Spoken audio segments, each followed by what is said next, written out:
Hello? Hello, Straight Jacket Talk. What's your favorite Scream movie?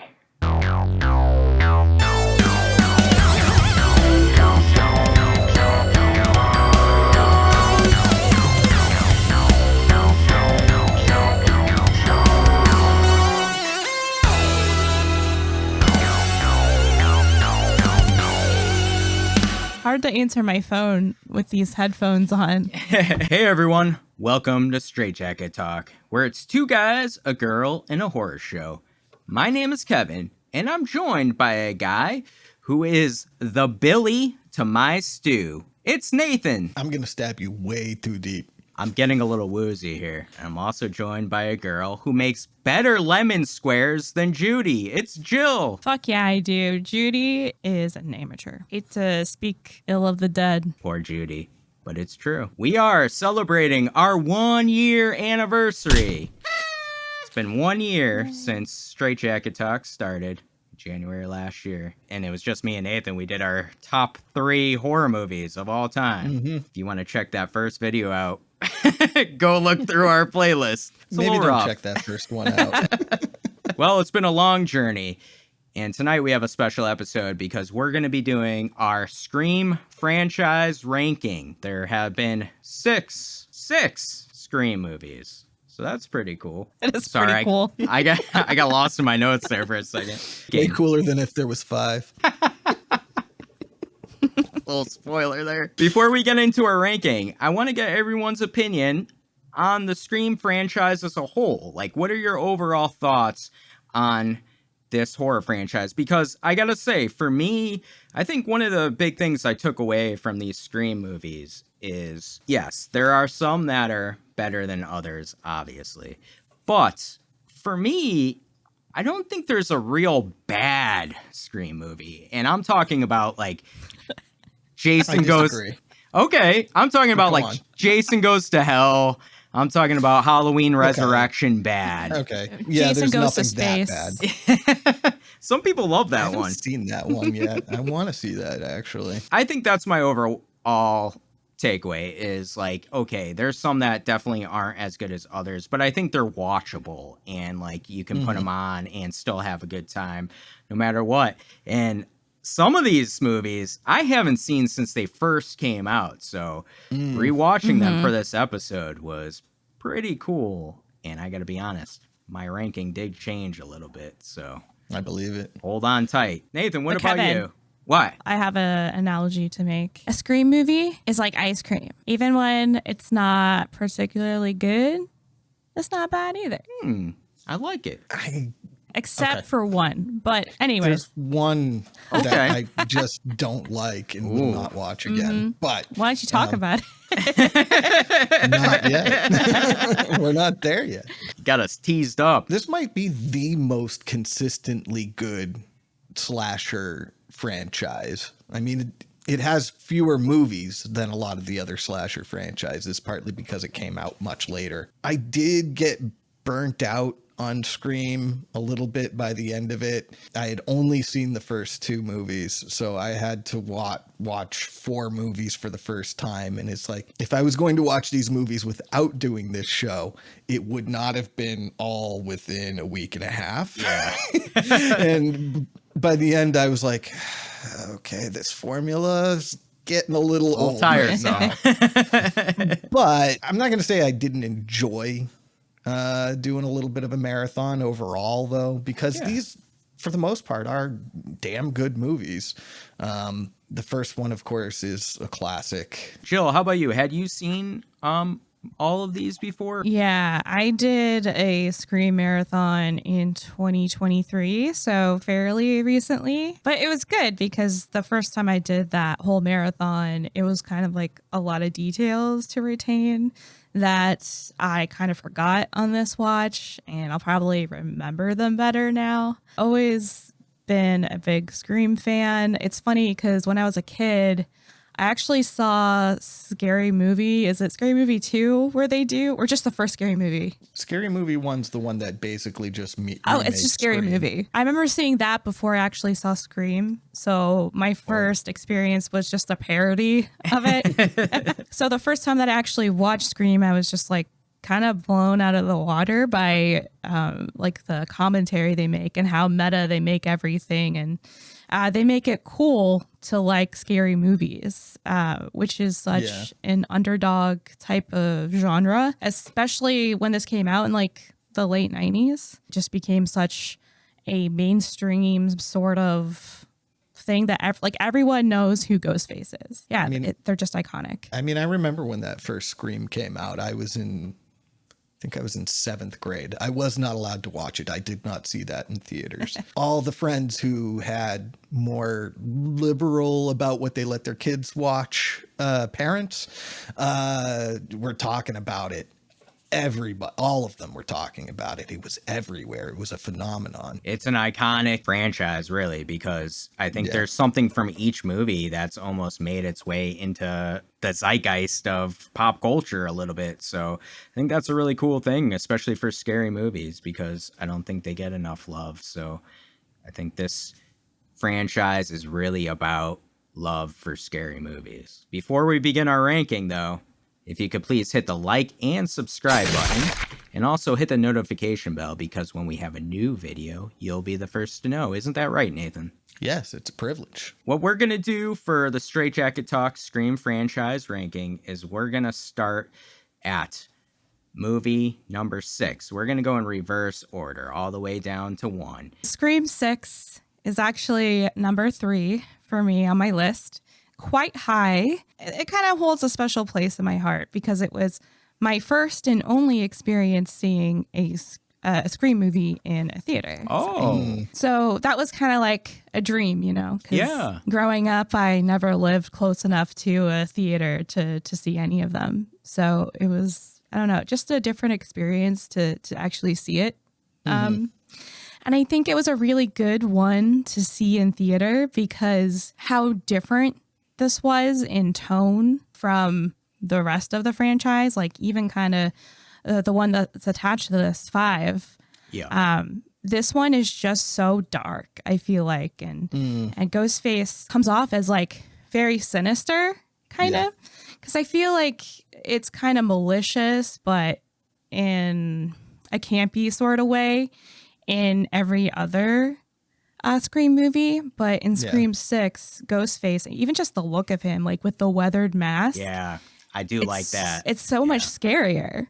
And I thought that was a really good choice. I like that. I like that this is like Gen Z's version of Scream. And you can definitely tell because it's very diverse. We have different races. We have like a gay character. And it's also in a new place. I think it's really smart for them after number 5 to go to New York because Gale Weathers lives there and they don't really have anything tying them back. It's refreshing. Yeah, so you like the location change. Yeah, New York. I mean, especially this time of year, some of my favorite Scream movie sequences come from this movie, like the subway scene. I think is very scary. The subway scene was good. It's my favorite scene in 6, for sure. Yeah. I think the atmosphere, the tension that they do in that too is really well done. So good. With the lights going on and off as they're going through tunnels and coming out of tunnels. You know what? I have a question for you guys.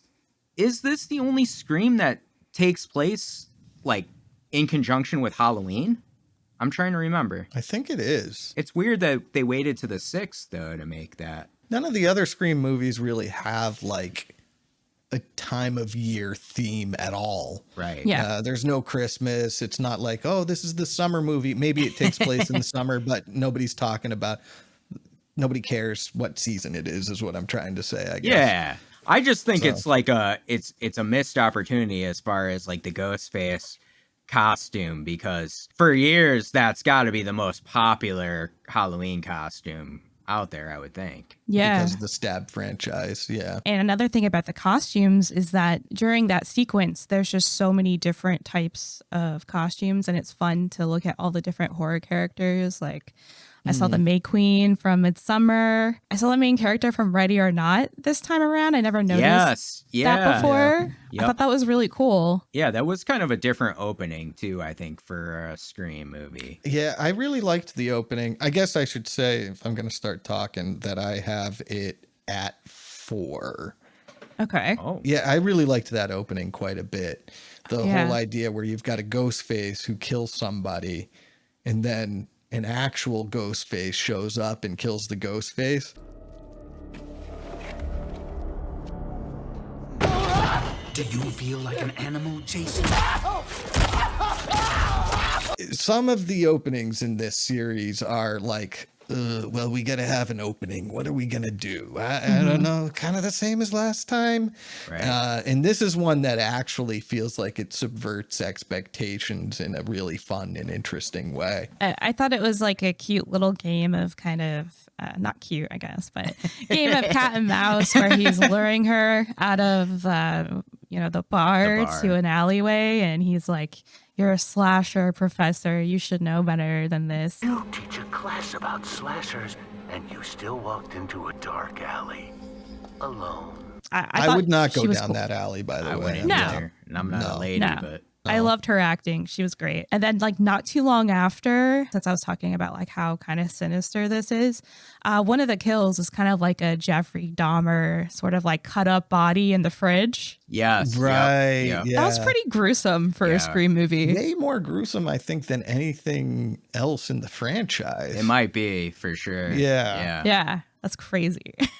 Like Ghostface, I'm going to reveal my ranking. Because I'm kind of sitting here like a Cheshire cat, because you both have talked about things that I actually don't like at all. Oh, really? Okay. Right. Okay. Yeah, and this Scream 6 is actually number 6 on my list. Oh, wow. Yeah, Really? And it's changed. I saw this in theater also. I actually liked it on my first watch, but now it's changed. And a little bit why it's changed is kind of a couple of things that you both had mentioned. First, I thought that this opening was really, really good. And this almost promised us something that was off the formula a little bit from the rest of the series. Following Ghostface, who's Ghostface, and going from there. And I thought also, and this is kind of unfair because the trailers and kind of the marketing leading into this movie really were promising a new Ghostface. This is a more evil Ghostface. And I felt like we got that, though. I felt like we did too for the most part. But I think then at the end, it was the same stuff. Same stuff. We have to reveal the killer at the end, where it's like, there was a lot of 3 instead of 2. That's why I had to like kind of lower my down to a 3, is because it is derivative. Like you find out who the killers are and you're like, oh, like I don't really care. Right. Yeah, it's just another vengeance plot. Yeah. And that's kind of my issue with the whole damn franchise. I like the franchise. I do. But it's also like you watch them all right in a row and you start going, this is the part where, okay. They're a little too formulaic. And I like, I thought that's what this one was trying to play with some actual Scream fans with. Like, we're going to do things differently, but we're not in the end. Right. And I wish they had the balls to do something a little bit more. Like one of my simple things that I was hoping we would get with this film, and it was a big letdown, is no reveal at the end. They had announced that they were going to do a Scream 7, I think. And to me, like, leave it on a cliffhanger. Bring people back in to know who the killer is. Don't kill the killer. Right. Yeah. Have them disappear into the shadows. I think they were kind of playing it a little bit safe because they're already being kind of risky by, I mean, they've done it before. They make a Scream for the current generation, of young people. And I think there was a quote in one of the Scream movies. I forget what it was, but it was like talking about movies, like the old movies, just become a joke at some point and people make fun of it. So I feel like that this is them. This is like them trying to make it more serious and change it up a bit. Is trying to attract Gen Z and get them into the Scream franchise, Right. which I think they are. I teach adolescents and I know they all love Ghostface.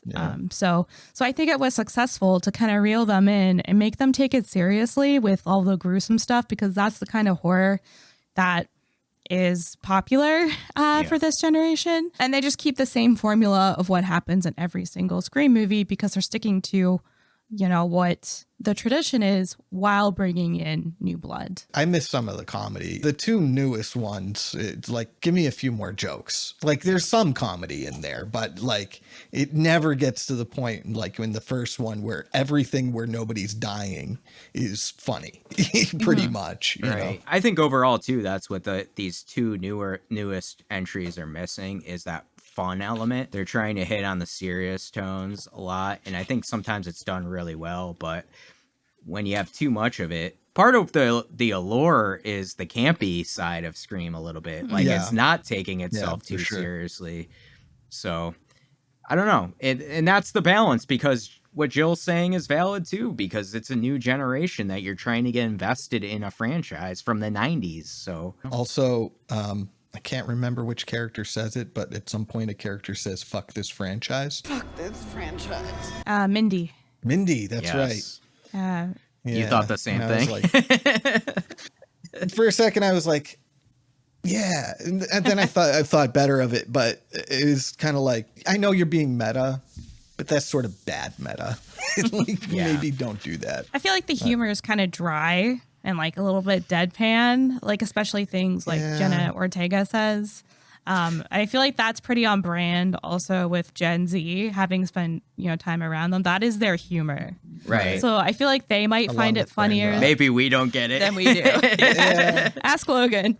I don't know. I just felt like that's more part of Jenna Ortega's character. Like, I want it to be more of a comedy rather than a slasher with some wisecracks, I guess. Yeah. I think too, one of the things I didn't like as well that Jill, that you liked, was it going to New York, the setting. And Right. I think one of the things overall I don't like about the Scream franchise, one of their misses for me, is they take it out of Woodsboro too much. I like the setting of a small town because I like that small town atmosphere and everything you can do. I get you, but are you really going to keep fucking Sidney Yeah, Prescott 6 in movies. that? Yeah. She's not staying there. That would get so boring, I feel like. You might be right. You might be right. For sure. They got to keep it fresh, And they certainly do. I think that is kind of a problem I have too overall, is like as we go towards these end ones a little bit, we're getting further and further away from the original and what made the original scary and stuff like that. I know, like, idea wise, you could put anybody behind the Ghostface mask and do any story you want. So you can take these to Tokyo and Iceland or wherever you want. But for me, like, it's the original tie-in, and I think we're missing some of that. But I think what they do good with this for the original tie-in is, showing the old masks and each killer's mask. I thought that was so cool. Yeah. Billy's mask, Stu's mask. Yeah. I mean, that was awesome. That's another one of the reasons why I love this movie. I love that whole theater with every single costume and weapon. It's just like a shrine, and the TV and everything. I think it's really cool to kind of have like a chase happening in that same, area with all of these relics. Yeah. And I'm happy that Kirby came back too. And I love I do like Kirby. Yeah, that was a good tie-in as well. She didn't get much to do, though. She was a red herring for like a hot second. I heard from the Atlanta field office. They said Agent Reed's been on a downward spiral ever since the Woodsboro murders last year. What are you talking about? They fired Kirby 2 months ago for being mentally unstable. I never believed that red herring. I was like, this I did. No. The first time. Holy shit. Nobody dies in this movie, too. Like, they get stabbed 17 times. Excuse me. Gale Weathers tragically passed in this movie. No, she didn't. What? No. Gale Weathers is alive.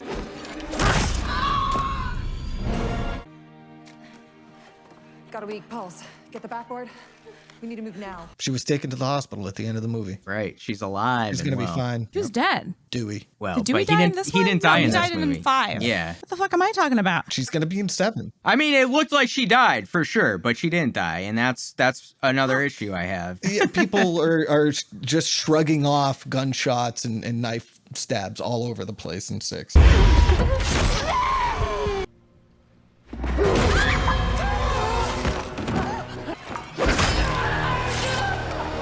are you alive? Did I miss the monologue again?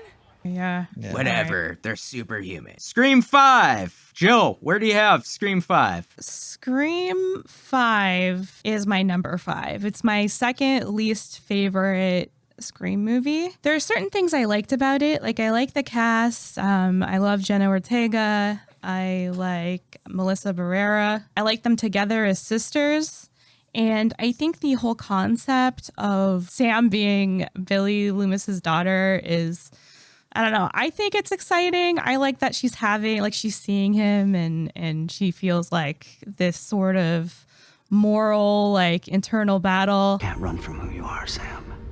I'm just trying to help. It's like in Harry Potter, when Harry Potter gets sorted, and he's like, "Don't let me be in Slytherin." You know, he's like doubting your goodness. Right. But she's doing that, and she's always like trying to keep everyone safe around her, and I love that about her character. I personally like really relate to not having a father figure, so that part always kind of like grabbed me in the feels. Apart from that, it's my second least favorite. What about you guys? I have Scream at number 6 because I hate this movie.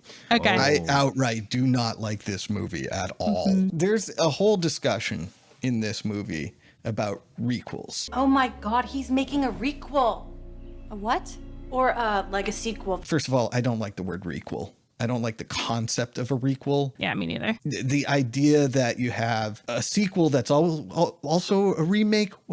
Why? Just make a remake or give me something new. Don't, this halfway in between shit is annoying. Randy's niece talks about why you do it, though. See, you can't just reboot a franchise from scratch anymore. The fans won't stand for it. But you can't just do a straight sequel either.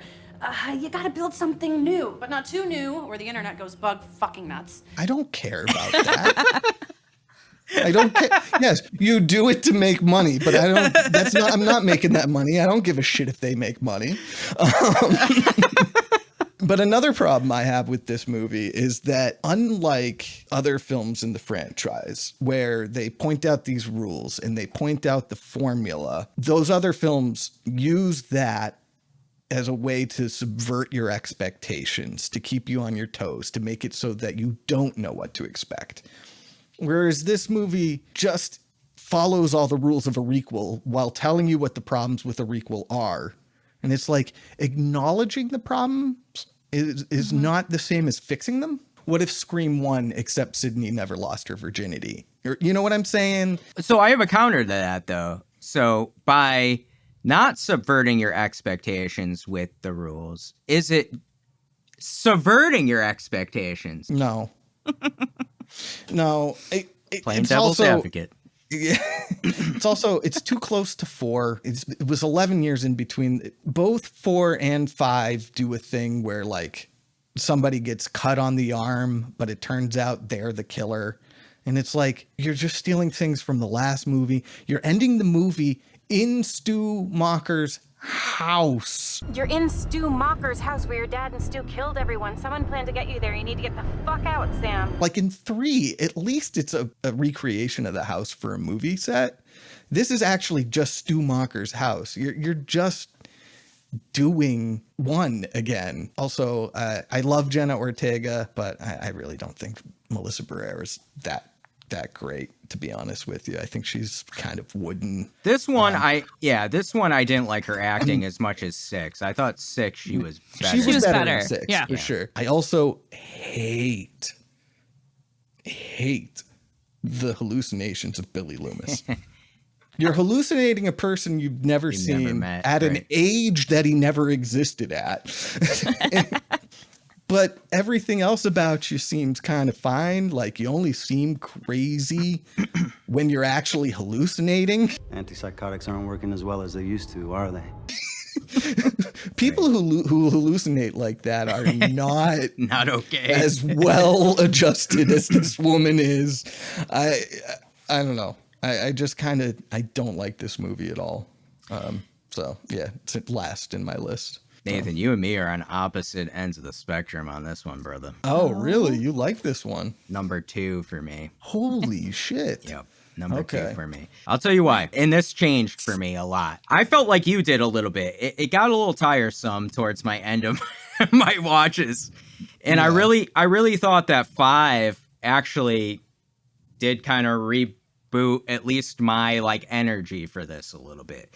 Because I think we went back to Woodsboro, yes. Like, I know we had been there in number 4. We have new characters, and we have some of the older characters. And I thought Dewey, this version of Dewey, I liked a lot because this seemed like where Dewey would be like in his life. Okay, yeah. I have something to say about Dewey too, but I'll let you continue first. Like, he was kind of a broken guy, you know, he always did the right thing. And, you know, this is where it kind of led him. Why aren't you in uniform? Retired. Since when? Since they asked me to. He almost became like the Laurie Strode in Halloween 2018 of this movie. And I do think the best scene in this is his death, because this is, to me, the first kill of the series that has the most weight to it. They killed one of the main characters. And I'm pissed by that. I felt something. I'm not. Whereas, like, the other characters, like, you know, but Dewey, I felt something. And when she says, obviously it's she, because Richie couldn't have been the killer there. Right. You know, in that particular scene. Right. And she said it was an honor. It's an honor. She brags about it later, too. I know, she does. She's evil. Dewey had to die to make it real. Because our movie has fucking stakes! Hey, and can we say something? Scream has to have the most women killers in, like, horror, right? Yeah, out of any franchise, for sure. Other franchises, to be fair, most of them have one killer. I loved Amber as the killer. You liked her. And I thought she was very charismatic, and I believed her. And then she had a switch. Yeah. And she was crazy. Right. She did have a switch. And it was awesome. And her death was so badass. It was so over the top. Brutal. Yeah. Stop. I'm sorry about Dewey. Fuck you.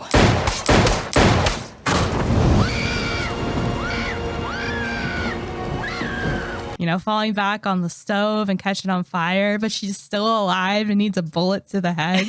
Crazy. She's surviving everything. So gnarly. She's attractive.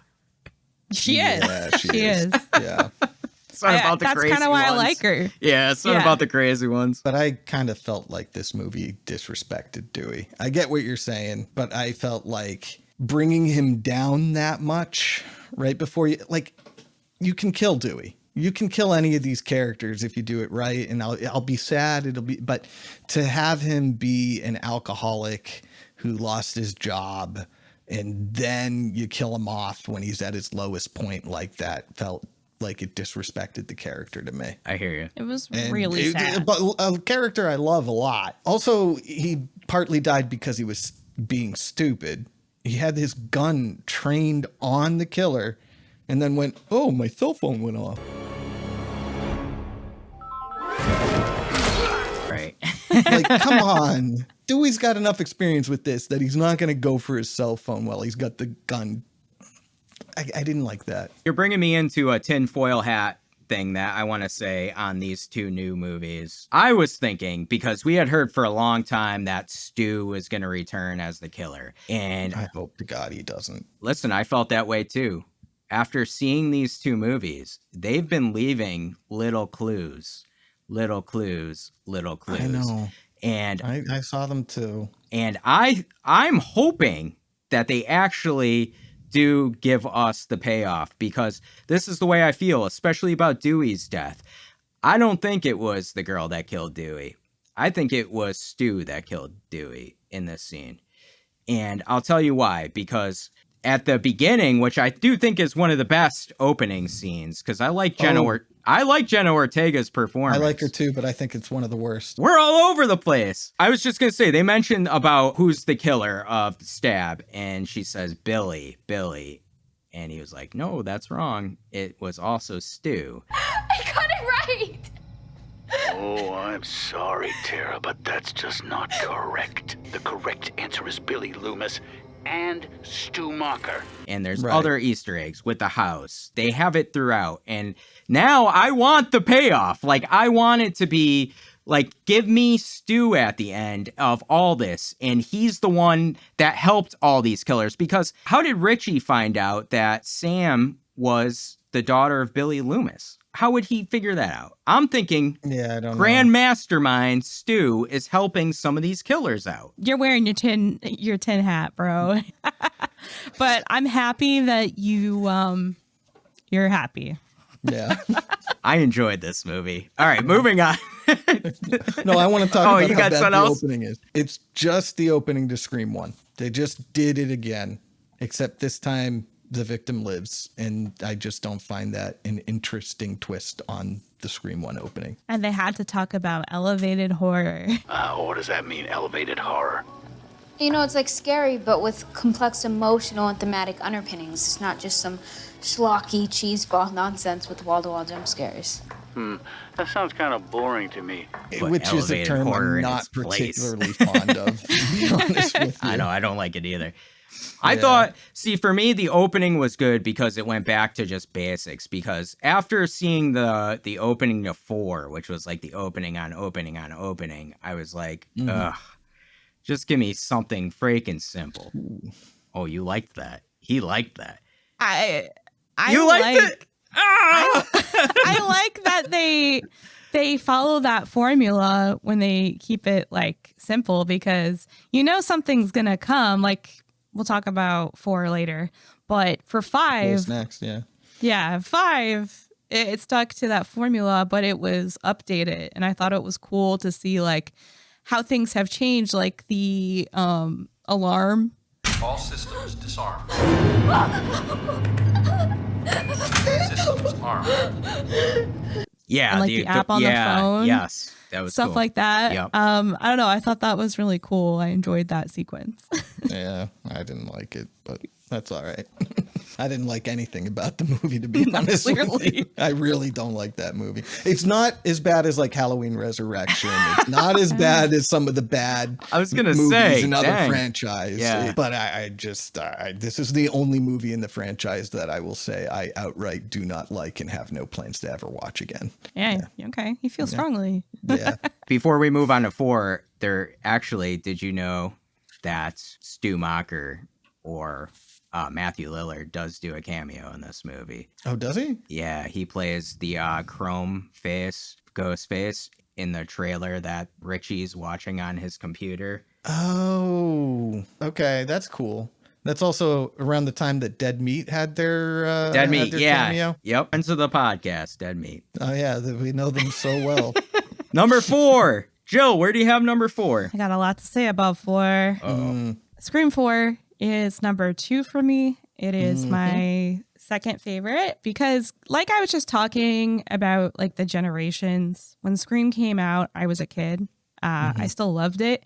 But to me, the 2011 Scream was updated to millennials, being the target audience. Right.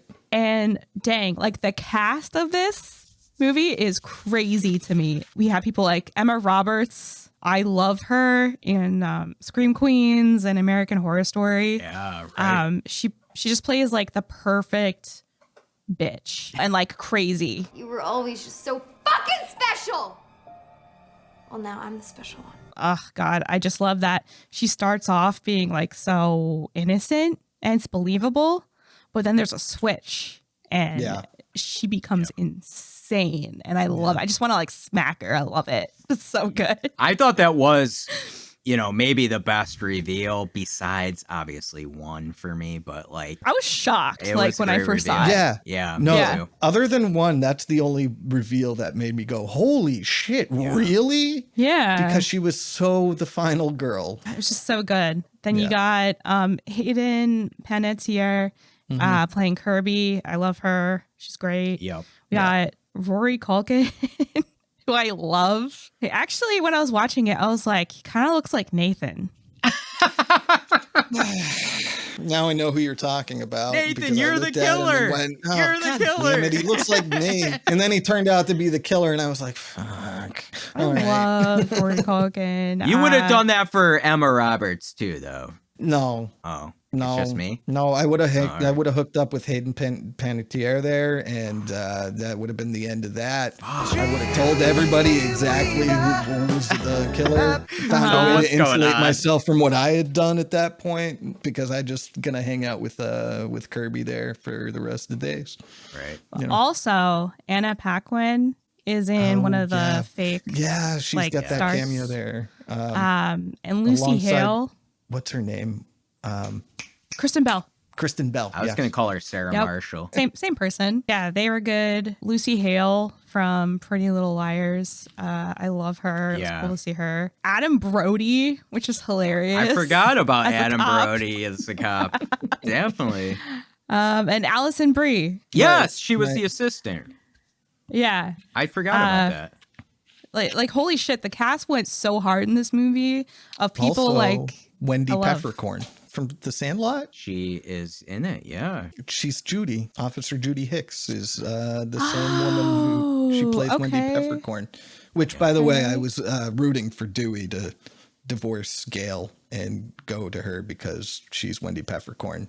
And For she's those like, dry ass lemon squares. Your lemon squares taste like ass. They don't. You don't say no to Wendy Peppercorn. No. You drown in a pool for her. Yeah, exactly. Kevin, what do you think of Scream 4? Scream 4 is my number 5. Okay. Really? Yeah. Jesus. So this movie used to be high on my franchise ranking, but I found myself this watch being kind of tired with it a little bit. I didn't like the opening into the opening into the opening. Fucking kidding me.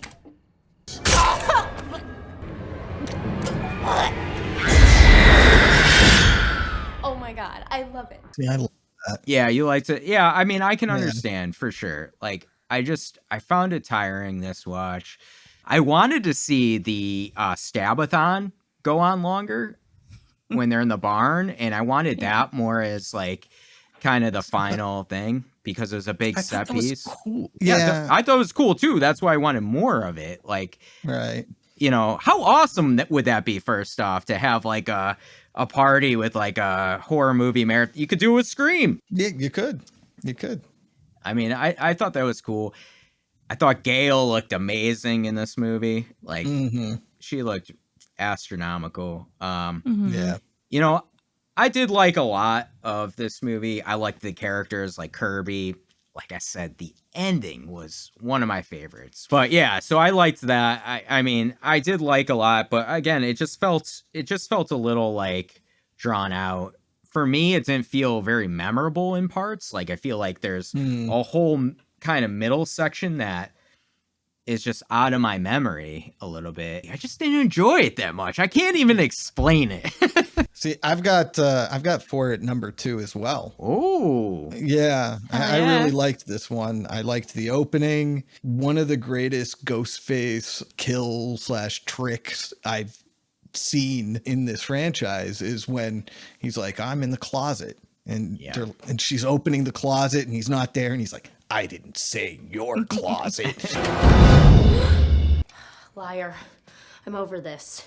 I never said I was in your closet. Comes out the other chick's closet across the road or whatever, or the next door neighbor, and then just spills her guts all over the place. I think it's a really great killer reveal to make the supposed final girl the killer, and then Sidney gets to be the final girl again, which is fine by me. I thought that was great. And especially I think it's the first movie you could really do that with, because this was itself kind of a reboot. The fact that the reboot kind of felt like it was setting up a new final girl for like going forward in the franchise. Twisted my head around, you know? Yeah. It's got balls. Yeah. This did have balls. Sure. Also, bringing it into the internet age. But they're filming everything, and they're gonna like make a movie and put it on YouTube of actual deaths. I thought that was a pretty great motive for the killer. So. I liked the new technology they incorporated too, with like some of the cameras and stuff like that. I thought that was when Gale was really putting the cameras around the Stabathon, and then each camera went down one by one, and it's like, oh, what's gonna happen? And then how they figure out who the killer is. Well, how did she know that I got stabbed in the shoulder? Oh my gosh, it's because she fucking did the stabbing. Right. Sidney's publicist getting thrown off the building in the middle of Dewey's press conference. We are very close to bringing this whole situation under control.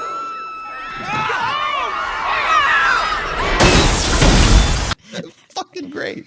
Brutal. I love this movie. I love 4 a lot. Wow. So Same. that's why I got it at number 2. Yeah. Good taste. Scream 3. Jill, where do you have Scream 3? So Scream 3 is actually my favorite of the series. Just kidding. Scream 3 is my number 6. Okay. Actually, I think this movie, while it's not a bad movie, it's a pretty booty Scream movie. It's kind of hard to sit through at times, and I was reaching for my phone watching it, and I gotta say, Courtney Cox, God bless those bangs. She also wore a Hulk Hogan inspired suit at one point in red and yellow. I'm like, who wears this besides Hulk Hogan? If you want to get booed. Oh my God. And Dewey looked awful in this one too. They both looked pretty weird. Yeah. And Dewey was really dumb. He was doofy. Yeah. Yeah. I mean, he's never been smart in any of these movies, but that's he was true. I always call him dumb. I always call him a himbo because he's kind of hot. You know what I forgot to say for 4? For 4. I get it. For 4, he didn't have a limp. That's true. They took away his limp in 4. So speaking of Gale Weathers' bangs, have you read the reviews on Letterboxd, the most popular reviews? No. For Scream 3? Okay. Please. The most popular review for this movie is very fitting. It's called Scream, as that's exactly what I did when I saw Gale Weathers' bangs. Oh, no. And then the second most popular review is the real victim in this movie was Courtney Cox's hair. Dang, they did her like that. Yeah. She did herself. Yeah. And then the next most popular review is about it being produced by Harvey Weinstein. Say less. Yeah. Although it did have a little bit of commentary on that particular thing. I don't think they went far enough with it, but it wasn't handled great. I was well known for my parties. It was for girls like her to meet men. Men who could get them parts. Nothing happened to her that she didn't invite in one way or another. I think it was supposed to be kind of a call out of Harvey Weinstein. I think it a little was bit too. I caught that as well. But I just don't think it worked that way, especially, because they couldn't actually call him out. They kind of had some balls, though, with the script to even put that in there a little bit, right? I mean, because he was still in control of the Scream movies at that point. Yeah, but a guy like that has no idea you're talking about him when you do that sort of thing. Yeah. He's got way too much of an ego to pick up on something like that. I love it. Balls. Yeah. And balls to rock those bangs, girl. Bang. Yeah, I've got this at number 5. This movie, I don't think it's the worst. When I watched this, I was under the impression that this was going to be the one that I liked the least, because it's pretty much the one that everybody likes the least. Yeah. And so I was sort of pleasantly surprised in a way. That it was as watchable as it is, and I was like, "Oh, this is not going to be hard at all." Then 5 happened, and I actually just outright hate it. But I don't know. I mean, most of the kills are all the fucking same in this movie. It's the same fight choreography. The victim runs, knocks things over behind them. Ghostface trips over it. You laugh at him a little bit, and then he catches them. Jenny McCarthy's in the movie. That's a problem. I mean, I don't have a lot of thoughts about it other than it's just sort of a mediocre movie. I kind of feel like it's interchangeable with me for 6, though. I almost put it at number 4 because I feel like it's on the same level as 6 for me. And that's all I really have to say about it. You led me in perfectly because it's my number 4. Right. Because you have 4 at 5. So, I was talking to somebody I'm close with, and they had mentioned about 3 being one of their favorites. And really, in my mind, I hadn't seen 3 since it first released, but I remember not being a fan of it. And I think in my mind, I actually had it placed last on my own ranking. This time I went into it kind of just blank slate. Let's see what it is. And I think it did a lot of good things for me. I think that, I thought the opening was pretty good. I actually wanted to see more of the Cotton character. I thought that was a misstep by them because I wanted to see him actually be a killer at one point. Yeah. But nobody likes him. I hate him. Yeah, I don't like him at all. And that's That- actually kind of part of why I didn't think the opening of this movie was great. I don't care gotcha. if this guy dies. So where's the drama for me? Sorry, I got you. go on. I think it started off fun, exciting, boom. Gets you into the kind of LA experience too right away too. Because we're changing scenery too on this one. I think the biggest thing that this movie does is it does do something different with the killer. We have one killer this time.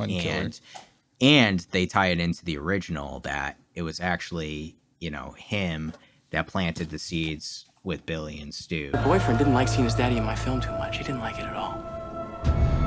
Once I supplied the motivation, all the kid needed was a few pointers.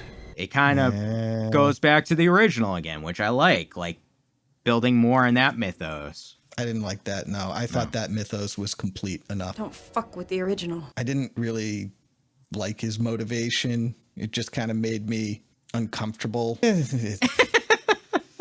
See, me and you were on the opposite sides because I really liked it, and it I thought our list couldn't be more different. I know. I thought it brought more into the actual story and kind of made him, an elevated killer in that sense. Now, obviously, he dies at the end, so it kind of ends right there, which kind of shit. And I think that's shit for a lot of these, because you can carry some stories over. This would be one of those to carry over with him a little bit, because you say that, but nobody liked it except for you. Hey, listen. Damn. Scream 3 had a banger of a soundtrack too. Creed, Slipknot, Finger 11, Stained, Seven Dust, Godsmack. This is the 90s who's who right here. No? That is, I was thinking that, the soundtrack is banger. Or early 2000s, right? Yeah. Slipknot. Had Patrick Warburton too. I do like Patrick Warburton. Dewdrop. Dewdrop. I think at the end of the day, this isn't as bad as many people think it is. I agree with that. I do think it's totally watchable. And like I said, I was sort of pleasantly surprised when I saw it. And I was like, the rest of this marathon for me is going to be easy and good and fun. Yeah. And I thought, there was a couple cool things with the voice changer adding in, you can manipulate and use other people's voices and stuff. So I thought that was a cool element. That was a decent little gimmick, yeah. I don't know about you both, but when I was a kid, I wanted that voice changer so bad. The one from 3 or just a voice changer? Just a voice changer. Just a voice changer. But this one made me especially want it. It's like the talk boy from Home Alone 2, You gotta get that. Anything else on number 3? It sucks. Whoa. I don't entirely disagree. It's the worst one. Well, I got it at number 5, so it's almost the worst one. Yeah. Next. Scream 2. Where do you have it? Scream 2 was almost a tie for my third or second favorite, but it ended up on number 4 just because of how much I like the other ones okay. better. that I mentioned, but I love Scream 2. I think it's a great sequel. I like the fun that it pokes at, the whole premise of a sequel and those rules. The way I see it, someone's out to make a sequel. You know, cash in on all the movie murder hoopla. So it's our job to observe the rules of the sequel. Number 1, the body count is always bigger. I love that they went elsewhere. They went to like Ohio, and I love that they're in college. And yeah, I just love the setting of the school and how like movies and theaters and performances are like such a strong like underlying thread in this movie. Like it starts off with that movie theater, a stab scene. Yeah. Yep. And I thought that was really fun. And I always think of that whenever I think of Scream 2. I just think it was really fun. Yeah. And then you have like the play, like the Greek play that Sidney is in. Right. All of those scenes are really cool where she has like those trauma like hallucinations when she's like being spun around and choreography. I thought that was super cool. Yeah. I love the sets. I think that sequence where she's like hitting the ropes like a knife or an axe or whatever, she's like knocking down all the props at the end. I think that's super cool. Yeah. That's super. That whole set piece was super cool. Yeah. I think so too. Super cool. I really loved Scream 2 and all the things they did with that. What did you think, Nathan? I've got Scream 2 as my number 3. I like Scream 2 a lot as well. I will say this is the movie that I watched that made me stop watching Scream. I had this feeling like Scream 2 was just sort of Scream 1 but bigger until I watched some other movies that literally are just Scream 1. And then I realized how different it is from the first one. I enjoyed the hell out of it. I like a lot of the set pieces, like you were saying, especially that one at the end where, you know, the killer brings down the set so now she's trapped and her boyfriend is on that cross that came down. Yeah. I love all that. The scene in the cop car might be one of the best scenes in the entire series. Yep. Don't see it.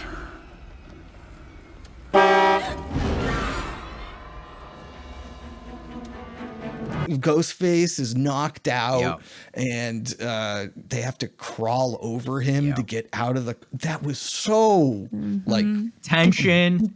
Yeah, exactly. Yeah. Just terrifying. Fuck that. Yeah. I would be sitting my ass in the back of that car. Just waiting for Ghostface to wake Yep, up so you just can die. waiting to die. Just freeze there. Yeah. 'Cause that was honestly giving me anxiety watching it. Yeah. Oh, Even yeah. rewatching it. Oh yeah, it was so good. Sarah Michelle Gellar gets a little bit of gets a raw deal in this movie. She tends to get a raw deal in most of the slashers she's in. Love her. Yeah, no, I like Scream 2 a lot. It does always remind me every time I watch it of how much I hate frat and sorority culture. But like I despise that type of stuff. Yeah. The hazing and he gave her the necklace, so now we have to. Oh, see, you're not supposed to give your Greek letters to your girl. No shape, way, or form. The brothers are gonna kick his ass, but it's tradition. What, you're stupid. You people are dumb. Stop it. It's sort of a perfect sequel because it is different. It's more the same, but it's different and bigger. Right. And we'll say I actually not hugely fond of the opening. The thing I love about the opening of the first one is that it's so small and intimate, and the opening of Scream 2 is the exact opposite. So the sequels, you got to go bigger. Yeah, Go I bigger. know, Randy. Oh, we didn't talk about Randy in number 3, by the way. That's bad. Told you I'd make a movie someday. Huh? That's all what needs to be said. Where he has the video. I forgot about that part. I like to block that one out.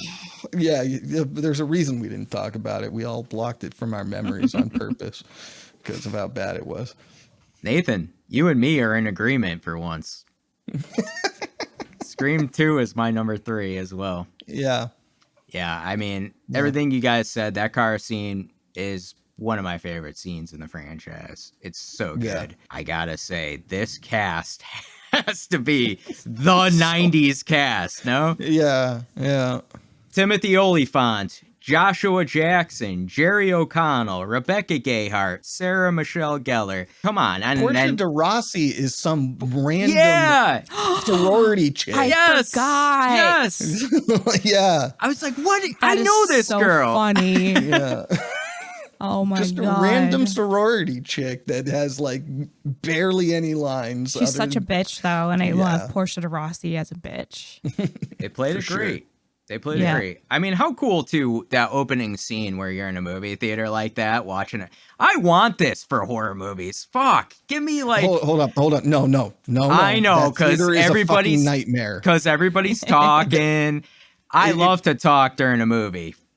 Come at me. I hate it. Come at when me. When we were watching Heretic, you tried to talk to me and I just looked at you like, what the fuck are you doing? Come at me. I like to talk. I like to enjoy the movie. I'm the annoying kid. I hear a lot of people who are like, I can't be in with kids. I'm that kid. Stray Jacket Talk is now looking for a new host as Kevin has been jailed for theater crimes. Remember, theater crimes don't pay. Dude, I turn into a real fucking Karen at the movies. If anyone starts talking, I'll shush you. I'll tell you to shut the fuck up. Like, Bring it. Bring it. I'm talking. I did love that scene, but you know what it reminds me of is always Scary Movie. Scary Movie kind of ruined the opening a little bit for me of Scream 2, but what's up? What's up? My biggest problem with Scream 2 is the killer reveal. I think it's one of the weakest killer reveals. I don't like it. Yeah. I had heard that they had several rewrites on who the actual killers were because scripts kept getting leaked out. By the end, it was like completely off base of what they wanted. And I believe they even make fun of it in this movie. I couldn't remember the line. No, they make fun of it in 3. Yeah, maybe you're right. Yeah, Jenny because McCarthy's character was talking about script leaks and script changes. Yeah. Has there been another goddamn rewrite? 100%. It used to be in my initial rankings, the second on my ranking, but it slipped a little bit because I do think the reveal is one of the weakest. And I hate how Mickey does that like crazy voice at the end. Mickey is a sick fuck who wants to get caught. Yeah. It's not just that he has a change in demeanor. His voice actually changes in a strange way.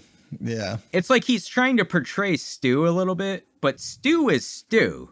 He's hit that way all the time. Stu throughout the rest of the movie. He was smarter than Stu and less flamboyant than Stu. Well, shall we get on to it? Yeah. Scream, the OG. By process of elimination, I think we can all figure out that it's all of our number ones. It's got to be, right? I mean, this is the movie. This is the blueprint. This is, I think, a movie that maybe saved horror at a bad time. You know, there was, like Nathan said before, horror movies in the 90s were really not a thing. I mean, no. And then Scream came along and boom. I mean, this movie changed everything. Slashers died along with hair metal when Nirvana came out. And then You're Scream right. saved them. Yes. You're right. For sure. Yeah. I mean, this movie for me, it's so good. The opening is the opening. Hello? I mean, it's just phenomenal. And we all get the Drew Barrymore as Casey Becker. So good. Those first phone calls, too, are they not like the scariest phone calls? Terrifying, for sure. Mm-hmm. She keeps him on the line for a long time. Yeah. It's so playfully, like, malicious. Yes. That's what's so good about it. Yes. Yeah. I like the slow turn that Ghostface makes on the phone. There's no replicating the first time you saw that movie is the thing that drives me nuts about it. Like, I want to erase my memory and go watch that scene again for the first time. The slow turn, it's so perfectly casually done almost. Like, it's the level of craft there is like they didn't even have to try to make it as good as it is. Yeah. The reveal of the boyfriend on the patio, tied up. I love to, like, you know, when the lights go off and they come back on and he's slashed up. I mean, it was just, I think that's an important scene because it lets you know that this is serious, that this is real when you see his insides coming out. And it's a more brutal movie than I think it gets credit for with some of its kills. Although I think that first kill actually is the most brutal in the movie. It's the only one where you see entrails coming out. And then we get the line of lines that started it all. What's your favorite scary movie? What's your favorite scary movie? The way this movie innovates on the slasher by doing the meta-narrative thing is masterful. It's not being meta just to be meta. It uses the meta-ness as a tool to subvert your expectation. You watch that movie for the second time and you realize Randy told you what was going to happen at the end of the movie. He said that the dad was a red herring and that he's tied up somewhere. He also predicted Billy is the killer, too. If you were the only suspect in a senseless bloodbath, would you be standing in the horror section? He's got killer printed all over his forehead. He did. He predicted Billy is the killer. But because it tells you that that's what's going to happen, you decide that that's not what's going to happen. All the signs are pointing at Billy and Stu, but then Randy basically tells you that's not right because he tells you that is right. You're right. It's so wonderfully done. I love that about this movie. The writing is really, really, really good. Kevin Williamson. Jill, what do you think of Scream? Everything about it is kind of perfect. Like, it's a perfect horror movie. It's fun. It's a witty slasher, and it makes a social commentary of horror movies and like the effects of horror movies, like that whole commentary, which was like really big at the time, like in the late 90s, early 2000s. Like everyone was concerned with, all these school shootings and, is it music? Is it video games? Is it horror movies? That's, causing all of this violence in us. I kind of love that, having grown up in that time as well. I kind of said it earlier, but, horror is an underdog kind of genre, and it made it cool to like horror movies. It made horror movies even more mainstream than they were. And I think Scream is like a love letter to slashers and the people who like slashers and horror. I think so too. I think they really took aspects of, like, for instance, a phone call, right? I mean, When a Stranger Calls had done it, Black Christmas had done it, but Scream takes it and they say, let's go with, in a different direction and do something, more original and things like that. And, the Ghostface voice, Roger Jackson, that plays Ghostface. Yeah. I mean, it's an iconic voice. And I think part of what works is it's not like Billy in Black Christmas is crazy on the phone.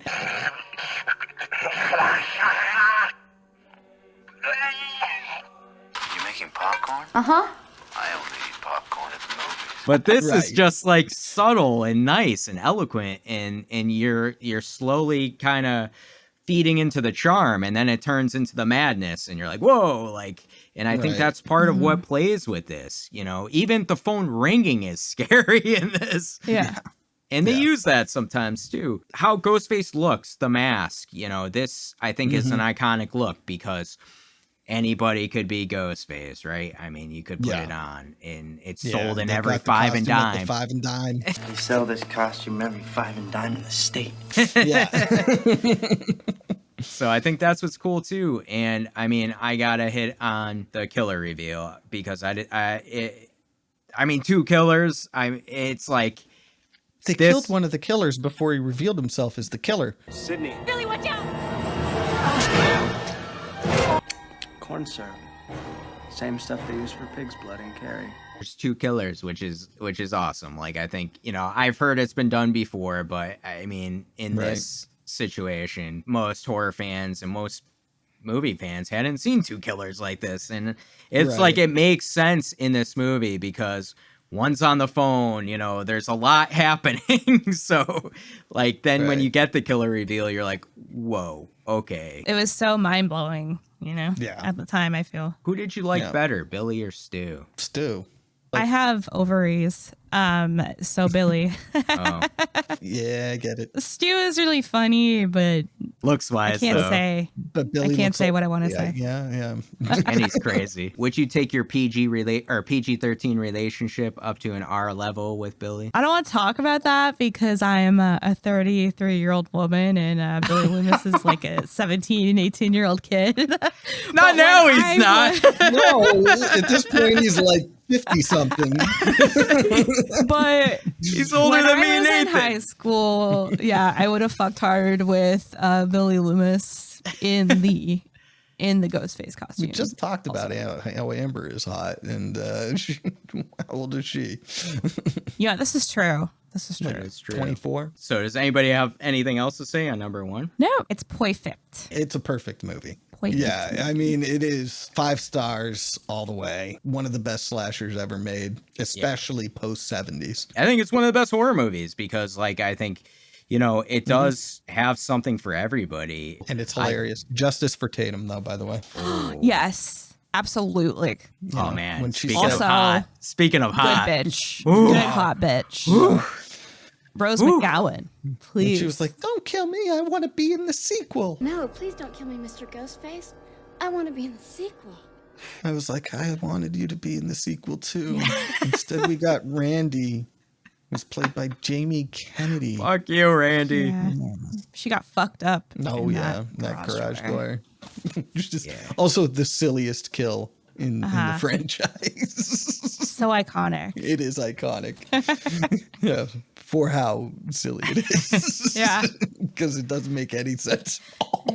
It's just so funny when Ghostface sees like the button on the wall and he goes and pushes it and you just know what's going to happen. Yeah, It's like, yeah, for sure. I gotta ask, is this the best killer reveal that you guys have for the franchise? oh yeah. No. Oh. To me, actually, I like the killer reveal from 4 better. Wow. That's Yeah. I love good. it. Yeah. Hot take. Yeah, it was good. I know. I mean, I like 1 better as a movie, but the killer being the final girl, I can't remember her name all of a sudden. Jill, Damn, Emma Roberts. I should remember her name. It's the same as your name. Come on. But the final girl being the killer took me by surprise. I never, ever would have guessed that. And being her cousin too, right? Like that's family. Yeah. It's fucked up. Fuck with family. Yeah, totally fucked up. Yeah. Yeah, and So- Sidney was so nice to her. Yeah. Didn't even know her. She was so nice. That's what you get for being nice. Can't trust anybody. Then the real Sidney Prescott came out and she was like, Yeah. no one fuck with me anymore. Right. She was badass. She got She the also defibrillators to the head too. That was Oh, pretty. yes, the defibrillator. Have one final word? What? Clear. Clear? Clear. We didn't Gnarly. even talk about Yeah, that. that was a Fucking gnarly. gnarly. Also, Sidney has the best kicks in 4.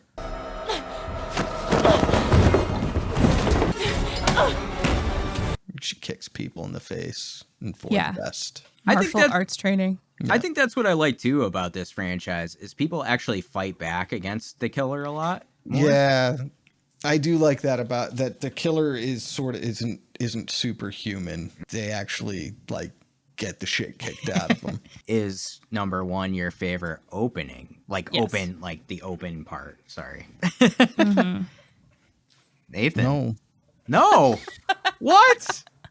My favorite opening is 4. Oh my God.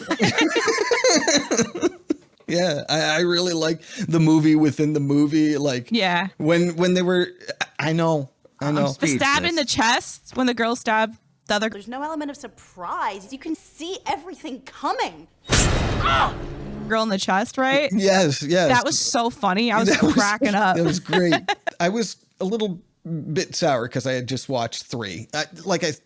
Yeah. And so 4 starts and they're like explaining things about horror movies. And I'm sitting there like, it seems to me like you're explaining everything I'm not going to like about this movie.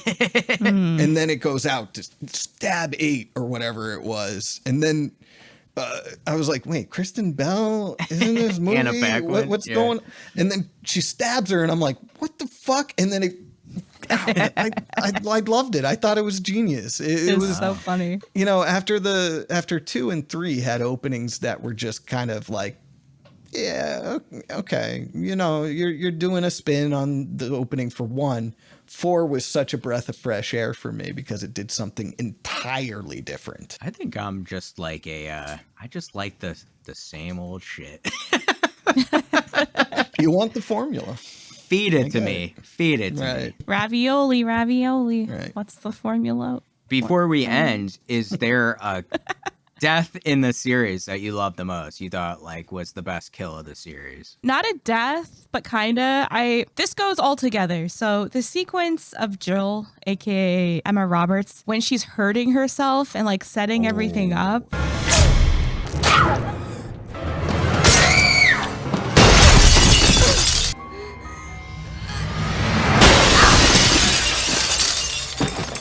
Oh, yeah. I love it. It's so good. It goes into pure schlock at that point. Yep. She's throwing herself into glass tables. Why did she have to go through the glass coffee table? Hard.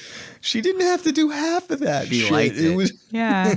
Yeah. And then at the hospital, like it takes a while to take her out as well. And it's also pretty gnarly with like the defib thing. Yeah. That was a cool death. I agree with that. Yeah, that was a cool death. Yeah. Her whole death was just like so prolonged and just like tortuous. I loved it because she's just such a bitch. And I love seeing her die and just be such a cunt about it. I love it. I love it. Emma Roberts. I'm surprised 4 wasn't number 1 on your list. You're talking about. I would, but you can't beat the first. No, the first one is the best movie in the franchise. But I mean, 4, the moment I saw 4, I was like, this is going to be number 2 on my list. Mm-hmm. And I was like, I don't know what's going to happen with 5 or 6, but it's hard for me to believe it's not going to be number 2 on my list. I think for me, death-wise, I mean, my favorite kill is Dewey's kill, like because I felt the most. I felt the most for it, you know. Like I genuinely felt bad for it, and David Arquette feels bad too. We saw him at Silver Scream Cons this past year, and he's still talking about how he's upset he died. Yeah, bring him back. I kind of liked the ladder kill in 6.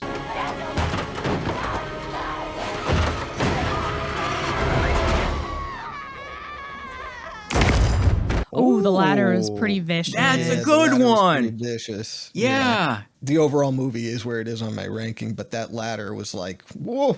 Yeah, absolutely not. I How would she have died. smacks Although her it's head similar. on the dumpster. Yeah, Oh, nasty. Although it's a little bit similar to how Sarah Michelle Gellar dies in 2. That was pretty she nasty goes. as well. Yeah. All right. Well, that does it for our ranking. Hold on. Jill has a ranking of hotness. Of Oh! Gale Weathers to Oh, do. no. Okay, Yeah, I forgot. okay. I started doing a separate ranking of how hot Gale Weathers / Courtney Cox was in all the movies. But I remember the last time I did this marathon, I had stronger reactions to how she looks. And this time around, I was just like, Courtney Cox is a beautiful lady in like every single one of these. Like Except for 3. Except for number 3. I don't know what happened there, but she gets a pass. 1, 2, skip 3. Okay. 4, Gale Weathers looks really good for different reasons and all of those. Yeah. 3 and 6, it's Not getting good. a little. Yeah. I mean, she's old, you know? Well,